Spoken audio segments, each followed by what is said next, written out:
स्वाध्यायः परमः। Doctor Baba Saheb Ambedkar open university.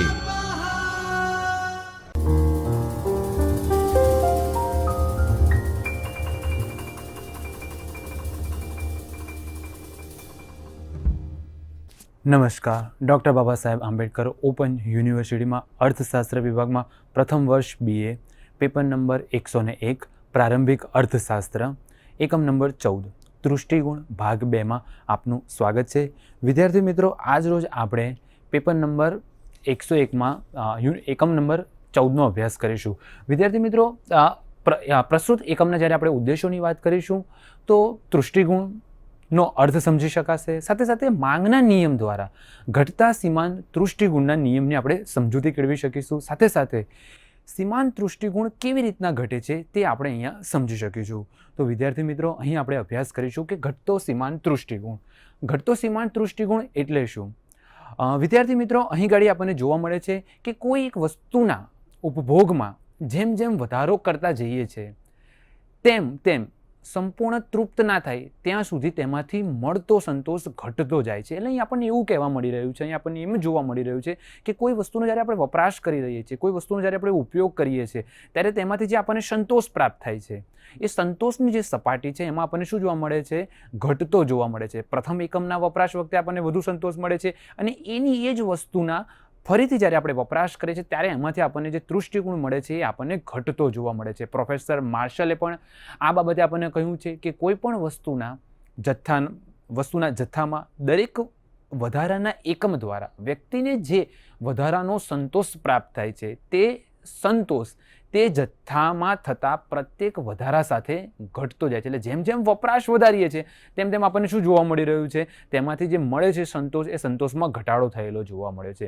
એટલે ગ્રાહક જ્યારે કોઈ એક વસ્તુના વધુને વધુ એકમોનો ઉપભોગ કરતો જાય છે ત્યારે પ્રત્યેક વધારાના એકમમાંથી મળતો સીમાંત દૃષ્ટિગુણ ક્રમશઃ ઘટતો આપણને જોવા મળે છે. વિદ્યાર્થી મિત્રો, આપણે વાત કરીશું કે નિયમની ધારણા, જે ઘટતા સીમાંત દૃષ્ટિગુણનો જે નિયમનો અભ્યાસ કરી રહ્યા છે તો અહીં આપણને જોવા મળી રહ્યું છે કે દૃષ્ટિગુણ એટલે કે ચીજ, વસ્તુ કે સેવામાં માનવીની જરૂરિયાત સંતોષવાનો જે ગુણ રહેલો છે તે આપણને જોવા મળ્યો છે. ઘટતા સીમાંત દૃષ્ટિગુણની જ્યારે આપણે વાત કરીશું તો ઘટતા સીમાંત દૃષ્ટિગુણના નિયમ માટે અમુક ધારણાઓ કરવામાં આવી છે. આપણે અગાઉથી એક ધારણાઓ બાંધી દઈએ છીએ કે જો આવી પરિસ્થિતિ હશે તો જ આપણને આ પ્રકારનું જોવા મળશે. એટલે ઘટતા સીમાંત દૃષ્ટિગુણમાં આપણને જોવા મળી રહ્યું છે કે સમાન ગુણી એકમો, જેમ જેમ આપણે વપરાશ કરતા જઈએ છીએ પણ એ બધા વપરાશ કરતા એકમો કેવા હોવા જોઈએ? સમાન હોવા જોઈએ, એક સરખા હોવા જોઈએ.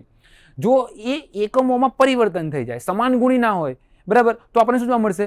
જે દૃષ્ટિગુણ મળે છે ને એ વધઘટ જોવા મળી શકે છે. કદાચ આપણે એક ઉદાહરણ દ્વારા સમજીએ કે આપણને ખૂબ જ તરસ લાગી છે. આપણે જ્યારે પ્રથમવાર પાણી પીએ છીએ, એક ગ્લાસ પાણી પીએ છીએ તો એમાંથી આપણને દૃષ્ટિગુણ પ્રાપ્ત થવાનો છે કે કોઈ પણ વસ્તુના વપરાશ જ્યારે માનવી કરે છે ત્યારે એમાં જે માનવીની જરૂરિયાત સંતોષવાનો જે ગુણ રહેલો છે એ ગુણ આપણને જોવા મળે છે. એટલે પાણી પીતા વ્યક્તિને શું મળે છે? એ પાણીમાંથી એને દૃષ્ટિગુણ મળવાનો છે. વ્યક્તિ ફરીવાર પાણી પીવે છે પણ પહેલાં પાણી હતું, બીજું પાણી થોડું ઠંડુ છે તો પહેલાં કરતાં બીજામાંથી સંતોષ વધી જશે. એટલે આને સમાન ગુણી એકમો ના કહેવાય. એટલે અહીં ગાડી આપણે જ્યારે નિયમની ઘટતા સીમાંત દૃષ્ટિગુણના નિયમની જ્યારે વાત કરીએ છીએ ને ત્યારે આપણે શું કહીએ છીએ કે ભાઈ સમાન ગુણી એકમો હોવા જોઈએ. એટલે વસ્તુ છે એ સમાન હોવી જોઈએ, એમાં કોઈ પણ પ્રકારનો ફેરફાર ના કરે. આપણે પહેલી વાર વપરાશ કરીએ, બીજી વાર વપરાશ કરીએ, ત્રીજી વાર વપરાશ કરીશું કે ચોથી વાર વપરાશ કરીશું, આપણને શું જોવા મળશે? એ એક જ વસ્તુ હશે, એમાં કોઈ પણ પ્રકારનો ફેરફાર નહીં જોવા મળે. સાથે સાથે સ્થિર રુચિ, ગ્રાહક છે એની રુચિમાં પરિવર્તન નહીં આવે કે પહેલી વાર વપરાશ કર્યો પછી બીજી વાર કે ના મારે આ વસ્તુ નહીં, કદાચ એની પાસે છે, બરાબર, માર્કેટમાં જાય છે, કોઈ વસ્તુ ખરીદે છે તો પ્રથમ વાર એ વસ્તુ લે છે પણ બીજી વાર એ વસ્તુ નહીં, એની જગ્યાએ બદલાય તો એની રુચિ નથી બદલાતી, બરાબર. એકમો છે એનું વ્યાજબી કદ, એટલે કદ, એનું બંધારણ, એનું સ્વરૂપ સેમ જ છે, એમાં કોઈ પણ પ્રકારનો ફેરફાર થતો નથી. જો વસ્તુ બદલાઈ જાય તો વસ્તુમાંથી મળતો સંતોષ પણ બદલાઈ ગયેલો જોવા મળશે. એટલે અહીં ગાડી સમાન ગુણી આપણને એકમ જોવા મળશે, સમાન કદ, આકાર, સ્વરૂપની દ્રષ્ટિએ. એટલે એ આ બાબતને ધ્યાનમાં લેવાની છે. સાથે સાથે વસ્તુની કિંમતને પણ એ ધ્યાનમાં લેવાનું છે. આપણે જ્યારે માર્કેટમાં કોઈ વસ્તુ ખરીદી કરવા માટે જઈએ છીએ તો સમાન ગુણી વસ્તુ હશે તો સમાન કિંમત હશે. એટલે વસ્તુના એકમોમાંની કિંમતમાં પણ તફાવત નહીં હોય. જો કદાચ આપણે ફરીવાર વસ્તુનો વપરાશ કરવા જઈએ અને એ વસ્તુની કિંમત કદાચ ઘટી ગઈ તો અહીંયા શું જોવા મળશે ખબર છે? આપણને પહેલાં કરતાં વધારે સંતોષ મળશે. અમુક વાર આપણને વિદ્યાર્થી મિત્રો થાય છે આપણે કોઈ વસ્તુ ખરીદવા જઈએ, એ વસ્તુ પહેલી વાર આપણને ચલો 20 રૂપિયામાં આપી દીધી અને એની એ જ વસ્તુ આપણે ફરી વાર બીજી વાર થોડીક વાર રહીને ગયા અને 20ની જગ્યાએ કદાચ 15 રૂપિયામાં આપી કે 18 રૂપિયામાં આપી, તો જે આપણા 2 રૂપિયા કે જે 5 રૂપિયા બચ્યા ને, તો આપણે એનાથી શું મળશે? આપણને એના કરતાં સંતોષ વધેલો જોવા મળશે. એટલે વસ્તુની કિંમત પણ સમાન જોવા મળશે, વસ્તુ પણ સામાન્ય એક સરખી જ જોવા મળશે અને એ ગાડી આપણે સમયગાળાને પણ ધ્યાનમાં લઈએ છીએ કે આપણે કયા સમયગાળા દરમિયાન એ વસ્તુની માંગ કરેલી છે. એટલે આ આપણને શું જોવા મળી રહી છે? આ નિયમની આપણને ધારણાઓ જોવા મળી રહી છે. આ ધારણાઓ એટલે આપણે એક પ્રકારનો બેઝ બાંધી દઈએ છીએ કે ઘટતા સીમાંત દૃષ્ટિગુણની મેં. તો વિદ્યાર્થી મિત્રો, અહીં આ સિદ્ધાંતને અભ્યાસ કરવા માટે આપણે એક અનુસૂચિની મદદથી જોઈશું. આ અનુસૂચિની મદદથી આપણને ખ્યાલ આવશે કે ભાઈ જેમ જેમ વસ્તુનો વપરાશ કરતા જઈએ છીએ તેમ આપણને શું જોવા મળી રહ્યું છે? જે વસ્તુમાંથી જે સંતોષ મળે છે એ ઘટતો જોવા મળે છે. તો વિદ્યાર્થી મિત્રો, અહીં આપણે જોઈ શકીએ છીએ કે પ્રથમ આપણે વાત કરીશું કે પહેલી વાર પાણી પીએ છીએ, પહેલી ગ્લાસ પાણી પીએ છીએ ત્યારે આપણને એ વસ્તુના એક ગ્લાસ પાણી પીવાથી આપણને શું જોવા મળે છે? એમાંથી આપણને 20 એકમ જેટલો શું પ્રાપ્ત થાય છે? કુલ તૃષ્ટિગુણ પ્રાપ્ત થાય છે. એ વખત આપણને તેમાંથી જે સીમાંત તૃષ્ટિગુણ છે એ આપણને કેટલો પ્રાપ્ત થાય છે? 20 એકમ જેટલો પ્રાપ્ત થયેલો જોવા મળે છે. વ્યક્તિને તરસ લાગી છે, એ બીજી વાર પાણી પીવે છે. જ્યારે બીજી વાર વ્યક્તિ પાણી પીવે છે, બરાબર, બીજી ગ્લાસનો વપરાશ કરે છે, બરાબર, આ પ્રથમ વાર આપણને જોવા મળી ગયું, હવે બીજી ગ્લાસની જોવા મળશે. તો બીજી ગ્લાસનો જ્યારે વપરાશ કરે છે ત્યારે આપણને શું જોવા મળ્યું છે? એને કુલ તૃષ્ટિગુણ કેટલો મળ્યો? 32 એકમ જેટલો એને એમાંથી શું મળ્યો? તૃષ્ટિગુણ મળ્યો. સીમાંત દૃષ્ટિગુણ કેટલો મળ્યો? વધારાનો આપણને 12 જોવા મળ્યો. એટલે અહીં આપણે શું કરવું પડે કે 20 માઇનસ આપણે શું કરીશું? બરાબર, પહેલો આપણને શું જોવા મળતો હતો? 20 જોવા મળે તો હવે 32 થયા છે. એટલે એને વધારાના કેટલા મળેલા જોવા મળે છે? 12 એકમ એને વધારાના એકમ મળેલો જોવા મળે છે. વિદ્યાર્થી મિત્રો, વાત કરીશું ફરી વાર શું કરે છે? એ ત્રીજી ગ્લાસનો વપરાશ કરે છે ત્યારે એને શું જોવા મળે છે? એનો કુલ તૃષ્ટિગુણ આપણને 20 એકમ જોવા મળે છે. બરાબર, સીમાંત દૃષ્ટિગુણ આપણે શોધવું હોય ને તો શું કરે છે ખબર? આપણે આ પહેલા 20 જોવા મળે તો 32 જોવા મળે. એટલે આપણે શું કરીશું? તો આના દ્વારા આપણને શું મળશે? બરાબર, 32 માંથી 20 બાદ કરી નાખીશું એટલે 12 આપણને જોવા મળશે. 40 માંથી 32 બાદ કરીશું એટલે આપણને 8 એકમ જોવા મળશે. બરાબર, એ રીતના ચોથી ગ્લાસનો જ્યારે આપણે વપરાશ કરીએ છીએ ત્યારે આપણને શું જોવા મળ્યું છે? 42 એકમ જેટલો શું પ્રાપ્ત થયો છે? કુલ તૃષ્ટિગુણ પ્રાપ્ત થયેલો જોવા મળ્યો છે. બરાબર, સાથે જે શ્રીમાન દૃષ્ટિગુણ છે આપણને કેટલો જોવા મળ્યો છે? 2 એકમનો પ્રાપ્ત થયેલો જોવા મળે છે. વિદ્યાર્થી મિત્રો, અહીં જો જેમ વસ્તુનો એકમ વપરાશ વધતો જાય છે, બરાબર ને, તેમ આપણને શું જોવા મળ્યું છે? બરાબર, જો કુલ તૃષ્ટિગુણમાં વધારો થયેલો જોવા મળ્યો, બરાબર, પછી આપણને ઘટાડો પણ થયેલો જોવા મળ્યો. એટલે અહીં આપણને શું જોવા મળે છે કે જ્યારે 5મી ગ્લાસનો વપરાશ કરે છે વ્યક્તિ ત્યારે એને 42 કુલ તૃષ્ટિગુણ મળે છે, ત્યારે આપણને સીમાંત તૃષ્ટિગુણ આપણને કેટલો મળે છે? 0 પ્રાપ્ત થયેલો જોવા મળે છે. હજુ પણ વ્યક્તિ શું કરે છે? એ વસ્તુનો વપરાશ કરે છે. 5માંથી 6ઠ્ઠા એકમ એટલે કે 6ઠ્ઠી ગ્લાસનો વપરાશ કરે છે. તો અહીં આપણને શું જોવા મળે છે? જ્યારે 6ઠ્ઠી ગ્લાસ એકમનો વપરાશ કરે છે ત્યારે તેનો તૃષ્ટિગુણ શું થઈ જાય છે? જે 42 હતો એની જગ્યાએ આપણને 39 થયેલો જોવા મળે છે. એટલે અહીં શું જોવા મળ્યું છે વિદ્યાર્થી મિત્રો? આપણને અહીં કુલ તૃષ્ટિગુણમાં ઘટાડો થયેલો જોવા મળે છે. અને જે આપણો સીમાંત દૃષ્ટિગુણ છે, આપણે તૃષ્ટિગુણની વાત કરીએ, સીમાંત દૃષ્ટિગુણ એટલે જે કુલ તૃષ્ટિગુણ છે, બરાબર, એમાંથી આપણે શું કરીશું કે ભાઈ કેટલો હતો? પહેલા કેટલો મળતો હતો અને અત્યારે કેટલો મળે છે? તો પહેલા આપણને 42 મળતો હતો, હવે કેટલો મળે છે? 39 જ જોવા મળી રહ્યો છે. એટલે અહીં આપણને -3 એકમ જોવા મળી રહ્યો છે. એટલે અહીં ગાડી શું જોવા મળ્યું છે? જો અહીં ગાડી સીમાંત દૃષ્ટિગુણની રેખામાં સીમાંત દૃષ્ટિગુણમાં શું થયેલો? ઘટાડો થયેલો જોવા મળે છે. બરાબર, એક સંજોગોમાં આપણને 0 પણ જોવા મળ્યો છે અને જો હજુ પણ વસ્તુનો વપરાશ કરીશું તો આપણને શું જોવા મળશે? માઇનસમાં થયેલો જોવા મળશે. જો હજુ વિદ્યાર્થી મિત્રો કદાચ આપણે 7મી ગ્લાસ પાણીનો વપરાશ કરીએ છીએ તો આપણને શું જોવા મળશે? હજુ પણ એમાં ઘટાડો થયેલો જોવા મળશે. એટલે અહીં આપણે એવું કહી શકીએ છીએ કે ભાઈ જ્યારે 7મી ગ્લાસ પાણીનો એકમનો વપરાશ કરે છે, ચલો કદાચ આપણે અહીં ગાડી એક કાલ્પનિક 35 લખી નાખીએ છીએ તો આપણને અહીં ગાડી શું જોવા મળશે? અહીં -4 જોવા મળશે. એટલે જેમ વસ્તુનો એકમનો વપરાશ કરતા જઈએ છીએ તેમ આપણને શું જોવા મળ્યું છે?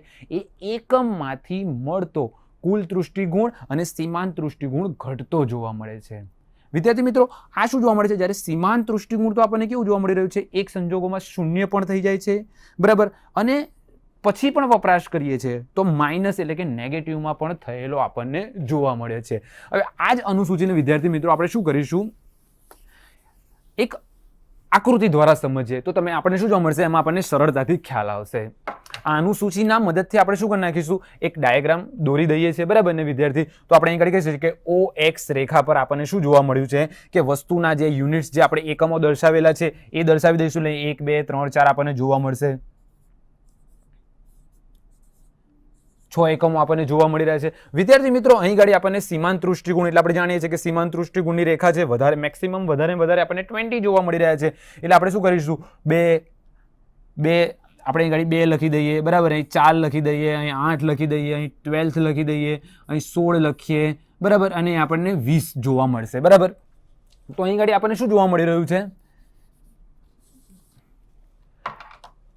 તો આ આલેખના મદદથી હવે આપણે શું કરીશું, જે સીમાંત તૃષ્ટિગુણની રેખા છે એને આપણે દોરીશું. આ એકમોને જોઈન્ટ કરી નાખીશું કે આપણને પ્રથમે કેટલા જોવા મળતા હતા, 20 જોવા મળતા. તો આપણને એક કેટલા જોવા મળે છે, 20 જોવા મળે છે. તો આપણે આ ડાયાગ્રામ ડ્રો કરી નાખીશું, બરાબર? બીજી ક્લાસનો જ્યારે આપણે વપરાશ કરીએ છીએ ત્યારે આપણો સીમાંત તૃષ્ટિગુણ કેટલો આપણને 12 જોવા મળતો હતો. એટલે બીજા એકમે 12 જોવા મળતો હતો, 12 અને 1 આપણે પાછું જોઈન્ટ કરી નાખીશું.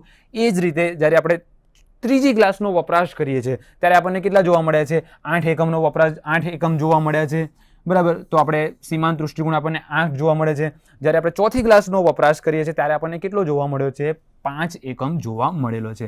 તો અહીં ગાડી આપણે 5 એકમ નાખીશું, બરાબર? હવે જ્યારે આપણે 5મા એકમનો વપરાશ કરીએ છીએ, બરાબર? 5મા એકમમાં આપણને 42 હતું જ, બરાબર ને? તો અહીં આપણને શું જોવા મળે છે, જ્યારે 5મા એકમે આપણને 0 જોવા મળે છે. એટલે 5મા એકમે અહીં આપણને શું છે, આ આપણને 0 પ્રાપ્ત થયેલો જોવા મળે છે. છતાં પણ આપણે શું કરીએ છીએ, એકમોનો વપરાશ વધારીએ છીએ. એટલે અહીં આપણને શું જોવા મળશે, આ જે તૃષ્ટિગુણની રેખા છે એ સીમાંત તૃષ્ટિગુણની જે રેખા છે એ આપણને કેવી જોવા મળે છે, નેગેટિવમાં. એટલે કે જો નીચે અહીં ગાડી આપણને શું જોવા મળ્યું છે, આ રેખા નીચેની તરફ, એટલે છઠ્ઠા એકમે આપણને શું જોવા મળે છે, આ નેગેટિવ થઈ રહેલી આપણને જોવા મળી રહી છે. વિદ્યાર્થી મિત્રો, આ ગ્રાફના મદદથી આપણે શું કરીશું, જે સીમાંત તૃષ્ટિગુણની રેખા છે એ આપણે ડ્રો કરીશું, બરાબર? તો સીમાંત તૃષ્ટિગુણની રેખા આપણે ડ્રો કરતા આપણને ખ્યાલ આવે છે કે અહીં 5મા એકમે આપણને 0 પ્રાપ્ત થાય છે, બરાબર? અને હજુ પણ વપરાશ કરીશું તો આપણને શું જોવા મળે છે, નેગેટિવમાં થયેલો જોવા મળે છે. છતાં પણ જો આપણે વસ્તુના એકમોમાં વધારો કરીશું તો અહીં આપણને શું જોવા મળશે, હજુ પણ નેગેટિવમાં થયેલો જોવા મળશે. આ આકૃતિની મદદથી ખ્યાલ આવે છે કે જેમ જેમ કોઈ વસ્તુના એકમનો આપણે વપરાશ વધારતા જઈએ છીએ તેમ તેમ શું જોવા મળે છે, એ વસ્તુમાંથી મળતો જે સંતોષ છે, પહેલાં આપણને જે 20 એકમ પ્રાપ્ત થતો હતો તો 2 ગ્લાસ વપરાશ કરીએ તો 40 થવો જોઈએ, પણ એ 40 નથી થતો, અહીં 32 થાય છે, બરાબર? 3 એકમનો વપરાશ કરીએ છીએ ત્યાં આપણને 40 જોવા મળે છે. અધરવાઇઝ અહીંયા ગાડી આપણને 60 એકમ પ્રાપ્ત તૃષ્ટિગુણ મળતો હોવો જોઈએ, પણ આપણને એવું નથી જોવા મળી રહ્યું. આપણને શું જોવા મળી રહ્યું છે કે જેમ જેમ વપરાશ કરતા જઈએ છીએ તેમ આપણને શું જોવા મળી રહ્યું છે, તેમાંથી મળતો જે સંતોષ છે, જેમાંથી મળતો જે તૃષ્ટિગુણમાં આપણને ઘટાડો થયેલો જોવા મળે છે. અને સીમાંત તૃષ્ટિગુણની રેખા તો આપણને નેગેટિવ પણ જોવા મળી રહી છે.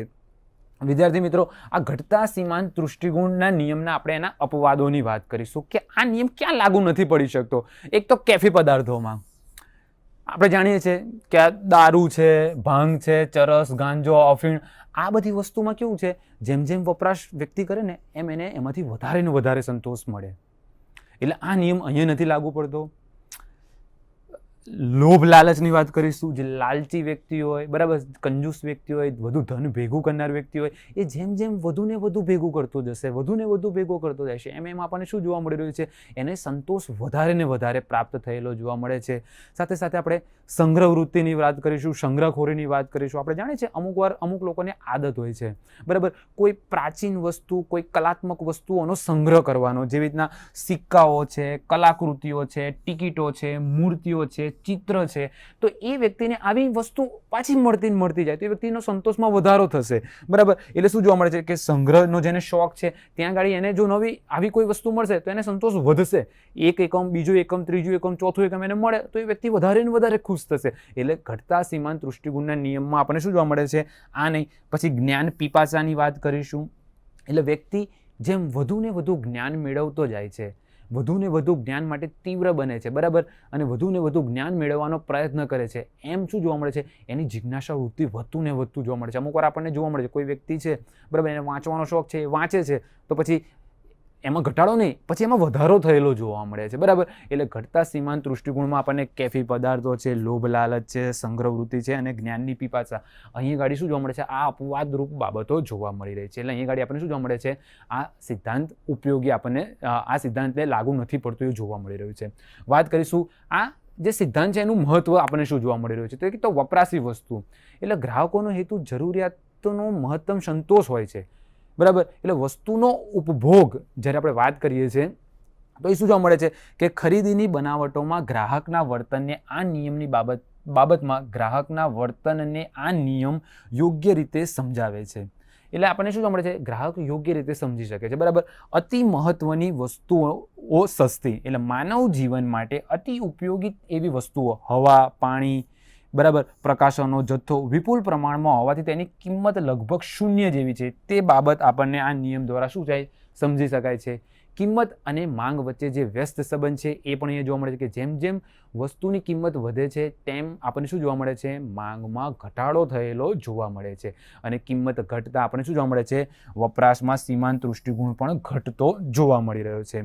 કરવેરા અને કિંમત નિર્ધારણની વાત કરીશું કે આ નિયમમાં કરવેરા અને જાહેર ખર્ચની નીતિ ઘડવામાં આપણને શું જોવા મળે છે, માર્ગદર્શન બનેલો જોવા મળે છે. એટલે ગરીબો કરતાં પૈસાદાર લોકોને નાણાંમાંથી જે સીમાંત દૃષ્ટિકોણ ઓછો મળે છે. કોઈ ધનિક વ્યક્તિ છે, એક ગરીબ વ્યક્તિ છે, નાણાંમાં જે ખરીદ શક્તિ રહેલી છે, નાણાંમાં જે દૃષ્ટિકોણ રહેલો છે એ બંને વ્યક્તિ માટે અલગ અલગ છે. ધનિક વ્યક્તિ છે એના માટે પૈસાનું એટલું મૂલ્ય નથી જેટલું ગરીબ વ્યક્તિ માટે છે.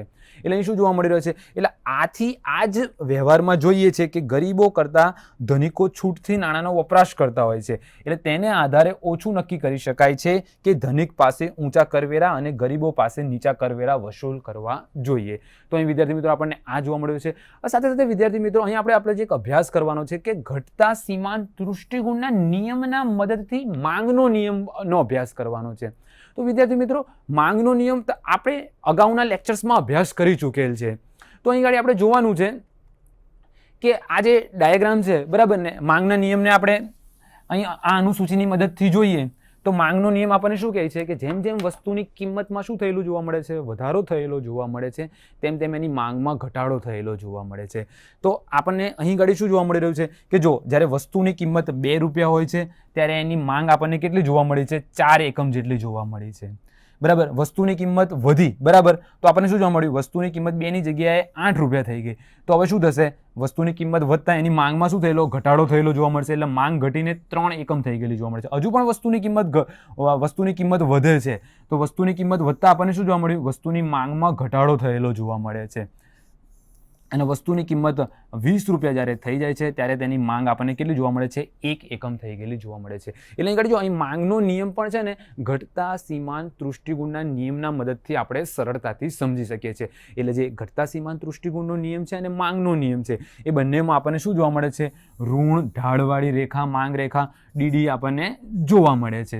તો વિદ્યાર્થી મિત્રો આજરોજ આપણે અભ્યાસ કર્યો માંગનો નિયમ અને ઘટતા સીમાંત દૃષ્ટિકોણનો નિયમ. આ ટોપિકમાં જો આપને કોઈ પણ પ્રકારનો પ્રશ્ન ઉદ્ભવે તો તમે મેલ આઈડી પર પૂછી શકો છો. તો મળીએ આપણે હવે પછીના નેક્સ્ટ લેક્ચરમાં. નમસ્કાર. સ્વાધ્યાયઃ પરમ